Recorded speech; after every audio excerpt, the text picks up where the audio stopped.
बोलो विष्णु भगवान की जय। बोलो कार्तिक मास के राई दामोदर की जय। तो मित्रों, आज पंचभीकम की कहानी सुनेंगे। कार्तिक मास में कथाएं सुनने का विशेष महत्व है। एक साहूकार के बेटे की बहू थी जो बहुत सुबह उठकर कार्तिक के महीने में रोजाना गंगा जी नहाने जाती थी।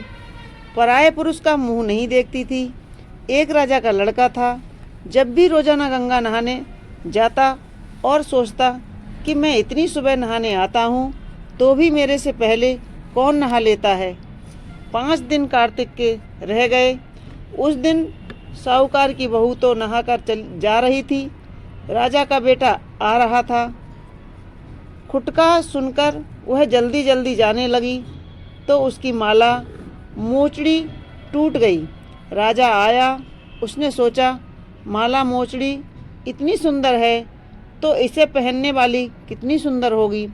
सारी नगरी में राजा ने हेलो फिरा दिया कि जिसकी यह माला मोचड़ी है वह मेरे पास 5 दिन आएगी, तब मैं उसकी माला मोचड़ी दूंगा। साहूकार के बेटे की बहू ने कहलवा दिया कि मैं 5 दिन आऊँगी, पर किसी को साग भरने के लिए बिठा दियो। राजा ने गंगा जी पर बिछावन करके एक तोता को पिंजरे में टांग कर रख दिया। वह सुबह आई। पहली पेड़ी पर पैर रखकर वह बोली कि कार्तिक ठाकुर, राई दामोदर, पांचों पांडव, छठा नारायण, भीष्म राजा, उस पापी को नींद आ जाए। मैं सत की हूँ तो मेरा सत रखना। राजा को नींद आ गई और वह नहा धोकर जाने लगी। तो तोता से बोला कि सुबह सुबह सुबटा गल घालूंगी, हार साख भरिए मेरी बीरा। सुआ बोला कि कोई बीर की साख भर सकता है। तब वह बोली कि सुबह सुबह सुबटा पग घालूंगी, नेबर साख भरिए मेरा देवर।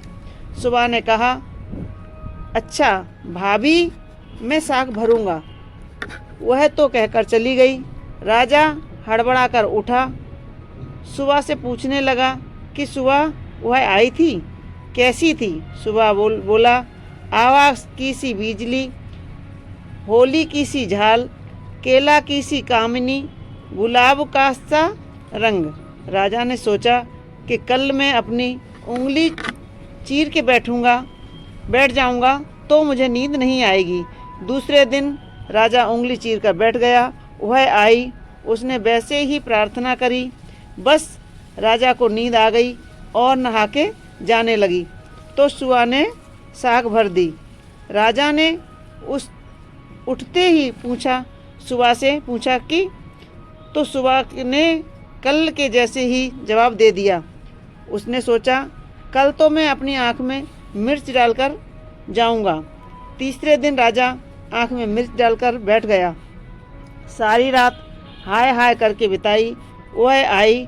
उसने वैसे ही प्रार्थना की। राजा को नींद आ गई। नहा के सुबह से साग भरा के चली गई। राजा ने सोचा कि कल तो मैं कांटों की सेज पर बिछाकर बैठूंगा। चौथे दिन वह कांटों की सेज बिछाकर बैठकर हाय हाय करता रहा, पर जब वह आई तो उसको नींद आ गई। उसने सुबह से साग भरा ली और कहा कि उस पापी से कह दियो, मेरे 5 दिन पूरे हो गए हैं, अब मेरी माला मोचड़ी मेरे घर भेज देवे।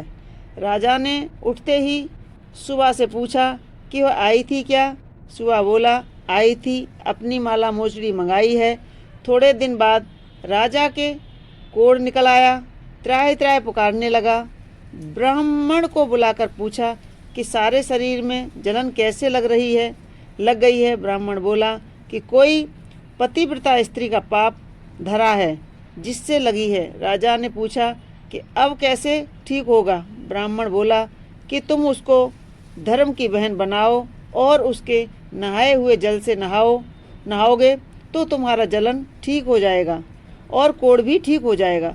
राजा माला मोचड़ी लेकर उसके घर गया और साहूकार से बोला कि ये तेरी बहू गंगा पर भूल गई थी, यह उसे दे दो और कह देना कि अपने नहाए हुए जल से मुझे नहला दे। साहूकार बोला कि वह तो पराये पुरुष का मुंह नहीं देखती है, तू इस नाली के नीचे बैठ जा, वह नहाएगी तो तेरे ऊपर पानी पड़ जाएगा। राजा नाली के नीचे बैठ गया, वह नहाई और जल गिरने से उसकी काया कंचन सी हो गई। हे पंच भिखु देवता, जैसे साहूकार की बहू का सत रखा ऐसा सबका रखियो, कहते सुनते हुंकार भरते हमारे सारे परिवार का सत रखियो।